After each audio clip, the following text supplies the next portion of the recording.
Hello and welcome, or welcome back if you've been here before.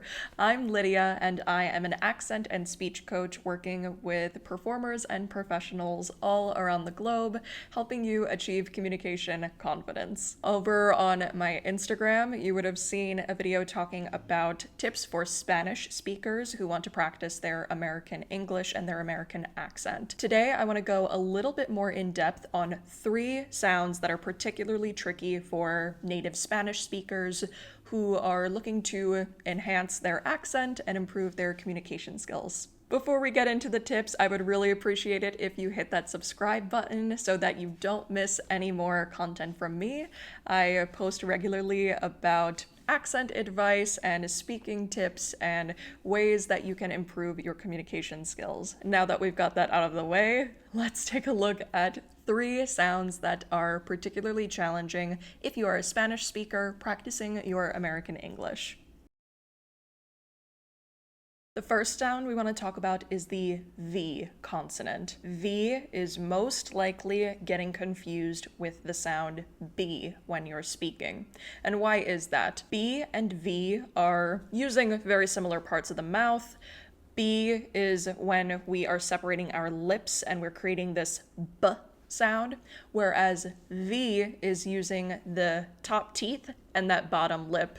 When these 2 parts connect together, we're able to create this long V sound. In American English, we make a pretty big distinction between that B and V consonant. So while speaking, and particularly with this V, you want to make sure that you can feel those vibrations on that bottom lip, and you're giving it a little bit of time, slightly elongating that sound so that it doesn't get confused for that quick B.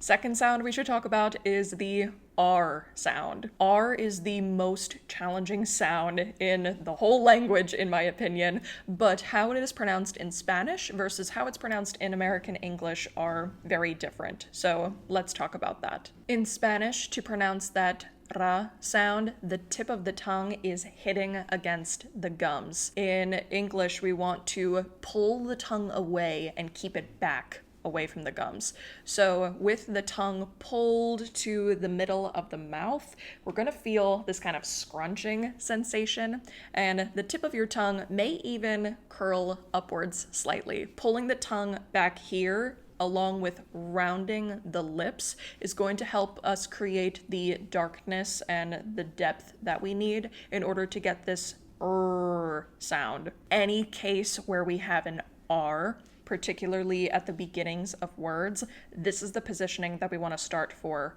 R. And in the middle or at the ends of words, we're also returning back to this same positioning. This is one that takes a little bit more time than the others to really get comfortable with, but just make sure that the tongue is not touching anything when you are pronouncing your R sounds.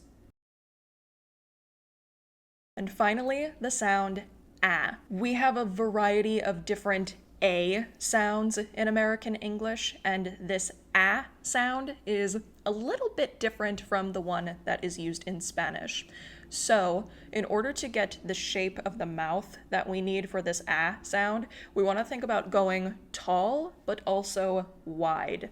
I like to imagine biting into an apple. Ah. That's going to help me create the shape and the space that I need in order to get that really bright, flat ah sound. And there you have it. These are 3 sounds that can be particularly challenging if you are a Spanish speaker trying to practice your American accent. Give these a try and let me know if there are other sounds that you struggle with, or if you speak a different language and want to know which sounds in that language might present a challenge when practicing your English. Thank you for watching, and I'll see you soon.